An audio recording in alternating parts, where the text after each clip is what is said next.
De retour à notre magazine de télévision. Si vous voulez nous joindre à nous, je vous dis encore une fois bonjour ou bonsoir, où que vous soyez actuellement dans ce bas monde.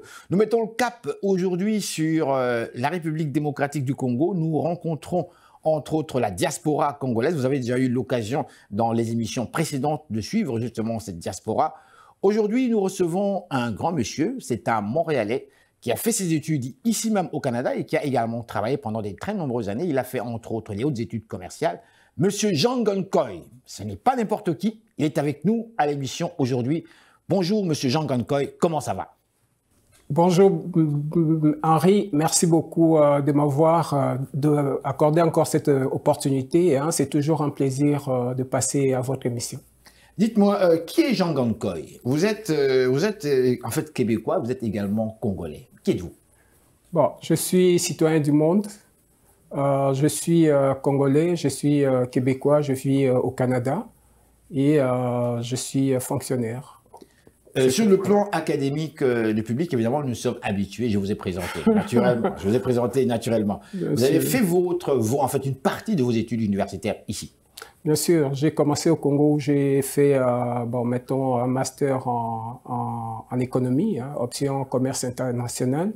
Et puis au HEC ici, j'ai eu un diplôme en gestion logistique. Monsieur Jean Gankoy, c'est un honneur et un plaisir de vous avoir ici. Votre évaluation de votre aventure québécoise? Oh, voilà, c'est chacun a son parcours. Il faut dire que chacun a son histoire. Je pourrais dire que c'est un parcours de combattant. Je suis arrivé ici avec mes enfants, et puis j'avais un objectif de faire étudier mes enfants ici. J'ai 4 garçons et aujourd'hui, je peux dire que j'ai atteint mes objectifs puisque tous mes enfants sont à l'université et bientôt il y en a qui seront sur le marché de l'emploi. Bravo, bravo. Dites-moi, qu'avez-vous appris de cette aventure? Oh, ben écoute, beaucoup de choses. Vous savez, sur le plan académique, sur le plan social, sur le plan culturel, c'est un mariage de culture congolaise versus culture québécoise, canadienne. Sur le plan professionnel, j'ai beaucoup appris aussi. J'ai eu une grande expérience à travailler ici au Canada, principalement à Montréal. J'ai travaillé à Ottawa, à Gatineau, tout ça et tout. Donc, je peux dire que c'est vraiment une expérience enrichissante. Le Congo nouveau vous intéresse? Le Congo nouveau nous intéresse tous, vous particulièrement. Comment voyez-vous votre rôle dans le nouveau Congo? Puisqu'on parle, est-ce qu'on peut parler d'un nouveau Congo? Évidemment, puisque nous nous sommes battus de longues années pour qu'il y ait émergence d'un nouveau Congo, d'un état de droit en République démocratique du Congo, chose qui est effective depuis l'accession au pouvoir de M. Antoine Félix Tshisekedi, son Excellence, Monsieur le Président, le 24, excusez-moi, le 24 janvier 2019, le jour où il a prêté serment. Et tranquillement, nous voyons renaître le Congo qui était au bas-fond est en train de renaître, tant sur le plan économique, sur le plan social que sur le plan culturel. Il y a des grands événements, il y a bientôt à Kinshasa, il y aura le 9e jeu de la francophonie. Le Congo, sur le plan diplomatique, est revenu à l'avant-plan. Il y a beaucoup d'événements et le président n'hésite pas à faire des tournées pour essayer de remettre le Congo sur les rails. Dites-moi, croyez-vous que votre formation académique canadienne vous prédispose aux fonctions régaliennes en RDC? Ben, écoutez, puisque j'ai tout ce qu'il faut. J'ai tout ce qu'il faut sur le plan académique, sur le plan professionnel et même sur le plan politique. J'ai gravi tous les échelons pour prétendre à n'importe quel poste. Bon, je ne parle pas de poste de président de la République, évidemment. Bon, j'ai été candidat député national à 2 reprises, et en 2011 et en 2018, n'est-ce pas? Mais ce sont des élections qui ont été organisées, entre guillemets, de la façon dont tout le monde le sait. N'est-ce pas? Et ce sont des élections qui étaient proclamées d'avance, même donc, quand truquées, quoi. Truquées, voilà. Ouais. Donc, mais nous croyons que cette fois-ci, il y aura des belles élections et que tout le monde aura droit au chapitre. Monsieur Jean Gankoy, on va parler rapido presto de politique étrangère américaine en Afrique des Grands Lacs. Je cible très précisément.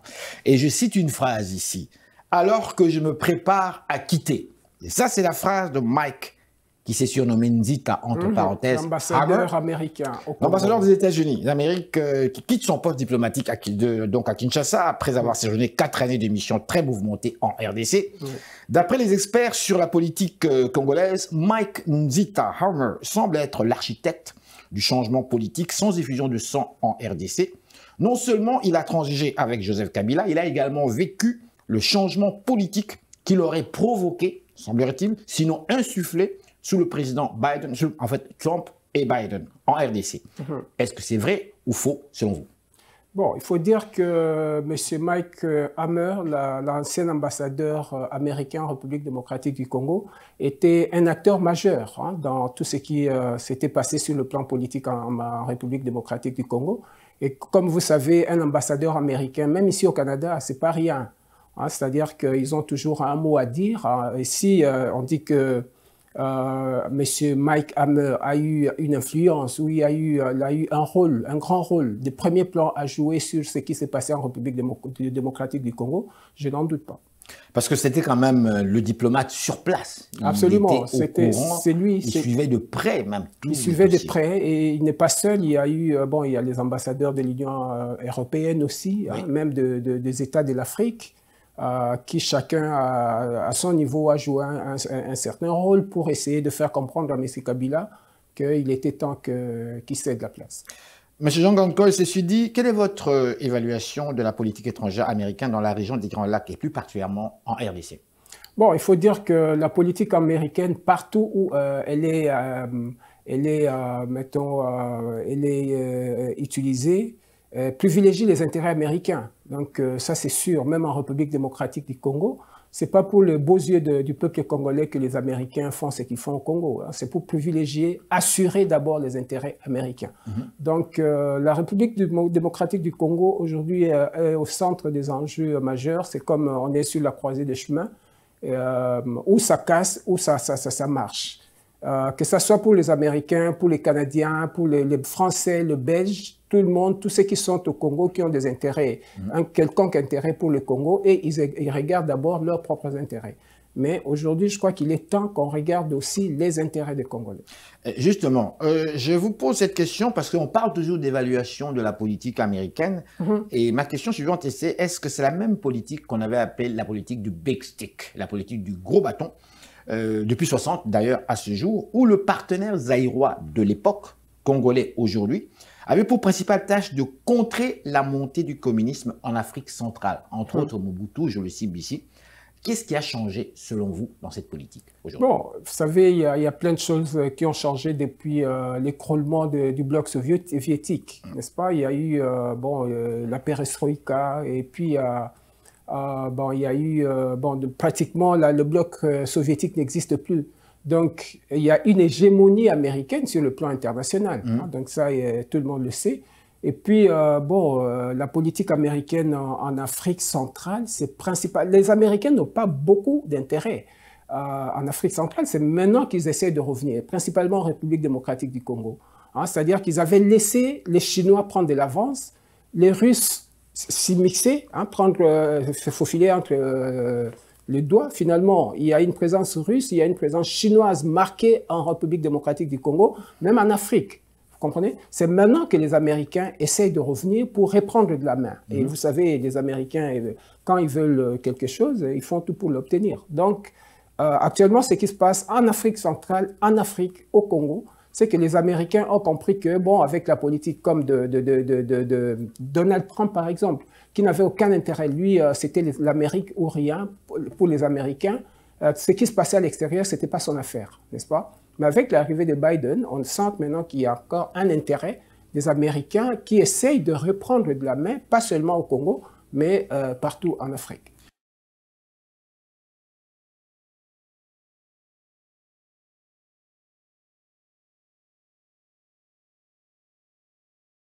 Madame, Monsieur, bonsoir. Ici Henri Ngaka. Ne ratez surtout pas nos prochaines émissions présentées à ICI Télévision depuis Montréal. ça va causer.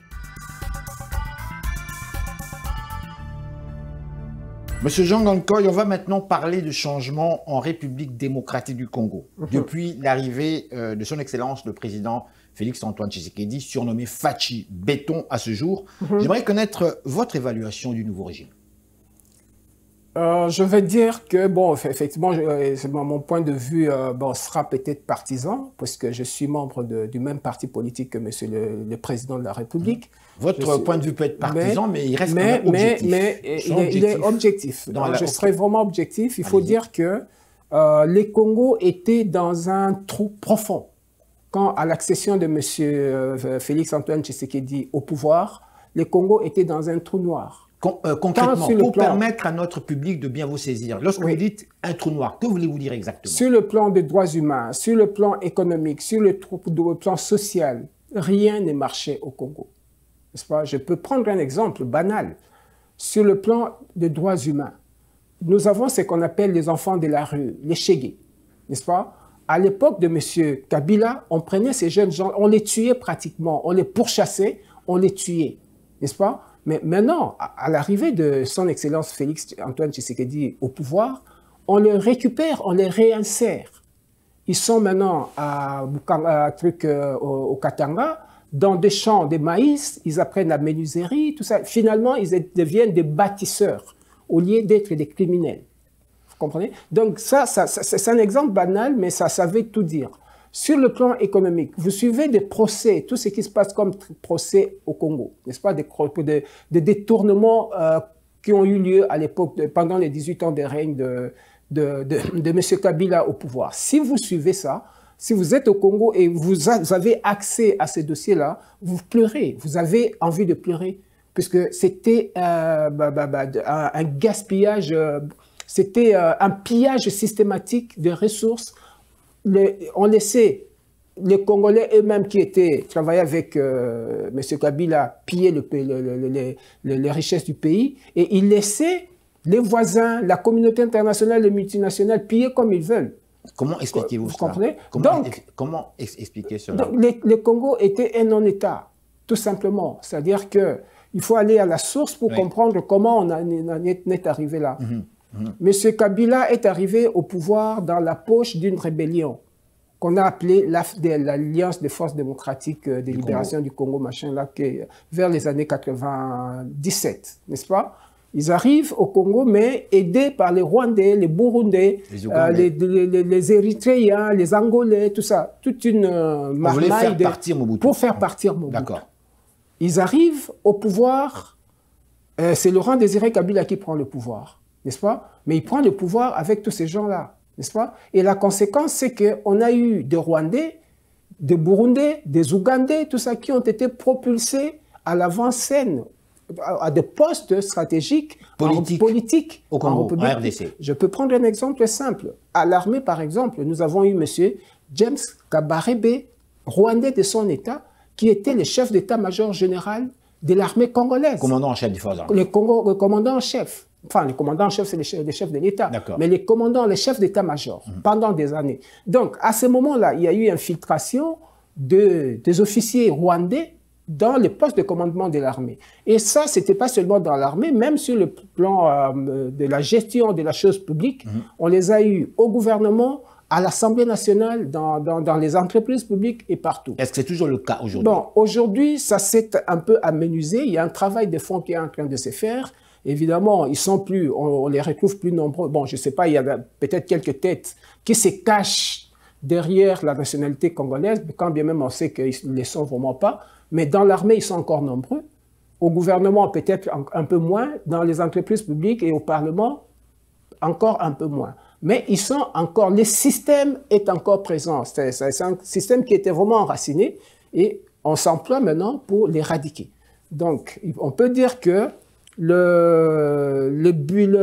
l'action de M. Félix-Antoine Tshisekedi et du gouvernement qu'on appelle le gouvernement des warriors actuellement a des points positifs et il y a des points à travailler. D'accord. Alors, je vais vous emmener ici sur un autre point à travailler. Nombreux parmi les Congolais se plaignent de vivre un taux de chômage élevé partout en RDC et parlent ouvertement de l'incapacité du régime à créer de nouveaux emplois depuis l'accession du nouveau régime. Que répondez-vous à cela? Ils n'ont pas tellement tort, mais ils n'ont pas raison non plus. Parce qu'il faut mettre les choses dans le contexte. À l'arrivée de M. Félix Tshisekedi au pouvoir, nous avons vu des Congolais, aller à l'étranger pour faire la contre-campagne. Et il y en a qui ont dit clairement que nous allons tout faire pour qu'il n'y ait aucun investisseur pendant tous les 5 ans de règne de M. Félix Tshisekedi. Ah bon? Et ça, c'est vrai, ça? Effectivement, M. Mouzito l'a dit clairement à la télé. Ça a été vérifié, donc? Donc, c'est pas moi qui l'ai dit, il l'a dit, n'est-ce pas? Et les éléments sont là. Donc, M. Mouzito, pour lui, il regardait, lui, comme eux n'étaient pas au pouvoir, rien ne pouvait marcher. Et puis, nous avions travaillé avec, nous avions une coalition, on appelle ça coalition, mais moi j'appelais ça une cohabitation en fait. C'était pas une coalition. Avec FCC Cash. Oui. Le Donc, FCC de M. Kabila. Oui, allez-y. Et puis le Cash de M. Félix et M. Vital Kamerhe. Donc on avait formé un gouvernement qu'on a appelé un gouvernement de coalition. Mais en fait c'était un gouvernement de cohabitation. Un triumvirat. Oui, puisque le gens de M. Kabila qui était au gouvernement n'était là que pour bloquer l'action gouvernementale. Il n'était pas là pour travailler pour que ça marche. Donc tout ce qu'on essayait de mettre en place et travailler pour que ça ne marche pas. Et on a vécu ça pendant 2 ans. Donc de 2019 à 2021, quand M. Tshisekedi a pris la décision de mettre fin à cette coalition-là. Vous comprenez? Et quand on a mis fin à la coalition, maintenant on a commencé un peu à travailler, mais il y a tout le temps de problèmes au Congo. Si ce n'est pas la guerre à l'Est... La guerre dans l'Est du Congo, quel est votre commentaire là-dessus? Ça fait 25 ans que le peuple congolais souffre. Ça fait 25 ans qu'on a vécu les génocides rwandais, des tristes mémoires. Ça fait 25 ans que les mamans, les enfants congolais sont en train d'errer, sont réfugiés dans leur propre pays. Et ça, la communauté internationale ne voit pas. Ça fait 20 ans que la MONUSCO, la fameuse MONUSCO, Mission des Nations Unies pour la stabilisation en République démocratique du Congo, là, est présente à l'est de la République démocratique du Congo. Rien n'est si fait. Ça fait 20 ans que Kagame joue à l'est du Congo comme quelqu'un qui joue dans sa cour et au sud de la communauté internationale. Aujourd'hui, les Congolais en ont ras le bon. On laisse Kagame faire ce qu'il veut. Kagame instrumentalise toutes sortes de rébellions en République démocratique du Congo. Je vous ai parlé de ces gens-là qui sont infiltrés. Justement, le M23, le M24. Le M23. Le M23. Qui est le M23? Pourquoi son existence et son retour subi? Le M23, subi, dis-je bien. En fait, c'est le prête-nom du Rwanda dans sa guerre contre la République démocratique du Congo. Avez-vous des preuves là-dessus? Mais la seule preuve, dernièrement, il y a eu un sommet, une tripartite en Angola, à Luanda, où le président Joao Lourenço essaie de faire la médiation entre le président rwandais et le président congolais, n'est-ce pas? Et le président rwandais n'a pas eu froid aux yeux de signer un cessez-le-feu au nom du M23. Le M23 n'était pas à Luanda.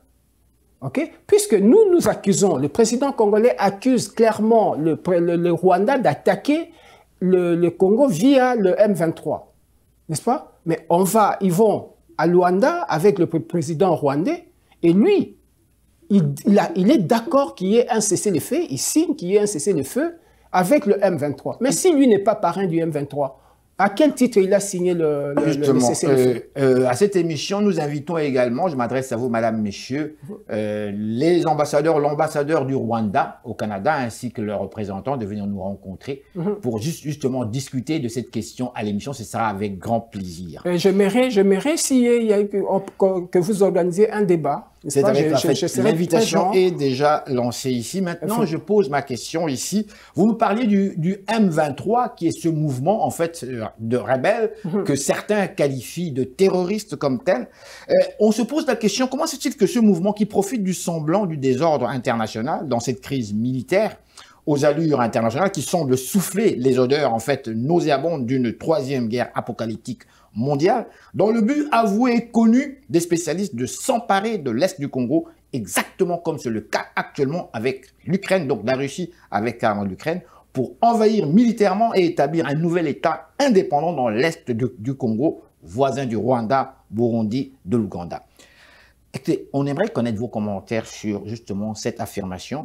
Et en fait, encore une fois, pourquoi le dernier sommet de Nairobi entre Fachi Beton, le président, ainsi que le président Paul Kagame? Qu'est-ce que ça a donné finalement?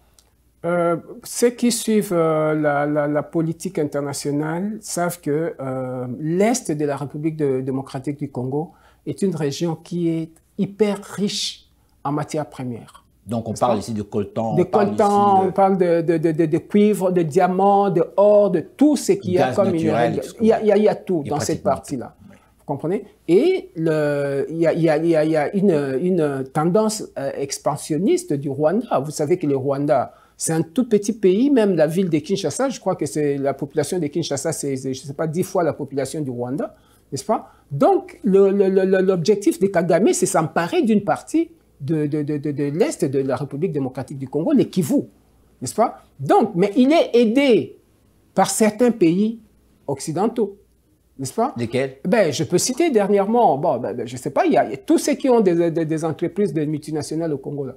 Les Canadiens, ils sont au Congo, à l'Est là-bas, et puis là-bas aussi, les Français, les Belges, les Britanniques, tous ces gens-là, ils sont là. Les Américains, ils sont là, n'est-ce pas? Le M23, tu as dit que le M23 avait disparu, n'est-ce pas? Et puis, subitement, il réapparaît. Un mouvement qui était désarmé, qui n'avait plus d'armes, qu'on avait parqué en Ouganda.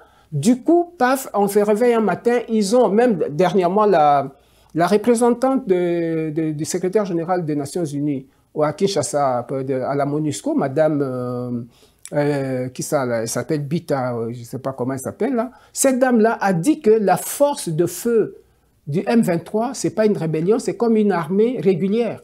Où a-t-on trouvé des armes? Où est-ce qu'ils vont chercher des armes? Qui est en train de les armer?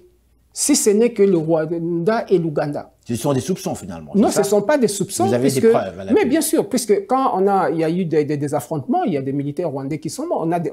On a des tenues militaires. On a arrêté deux militaires rwandais qu'on a dû libérer tout simplement par humanisme, puisque bon, dans les négociations, on a dit qu'on les libère, n'est-ce pas? Mais il y a des preuves, il y a des bottes, des armes identifiées comme armes appartenant à l'armée rwandaise. Monsieur Jean Gankoy, le temps passe très vite à la télévision. On a vraiment littéralement débordé. Je vais aller très vite ici. On va essayer de nous répondre rapidement.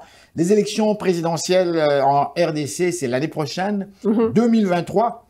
Est-ce qu'il y aura des débats télévisés entre les leaders politiques, comme en France, comme au Canada, comme aux États-Unis, et même en Côte d'Ivoire, il y a eu? Pourquoi ni Mobutu, ni Kabila ont jamais participé à un seul débat télévisé durant la campagne électorale? Et pourquoi les Congolais n'ont rien exigé? Le seul débat qui devait avoir lieu en 2006, c'était entre Jean-Pierre Bemba et Laurent Désiré et Joseph Kabila. Ça devait avoir lieu en 2006 et vous savez pourquoi ça n'a pas eu lieu? Je ne sais pas. Vital Kamerhe, à l'époque, était directeur des cabinets de Joseph Kabila, un directeur des campagnes, et c'est lui qui avait refusé que ces débats aient lieu puisqu'il se disait que Jean-Pierre Bemba était brutal. Et bon, il a donné cette réponse ici. Hein. Vous vous souvenez, il est venu ici au Canada, il a fait une conférence à l'UQAM, à l'UQAM ici, où il a donné des explications. On lui a posé cette question, pourquoi ce débat n'a pas eu lieu? Lui, il a dit que non, Jean-Pierre Bemba était brutal.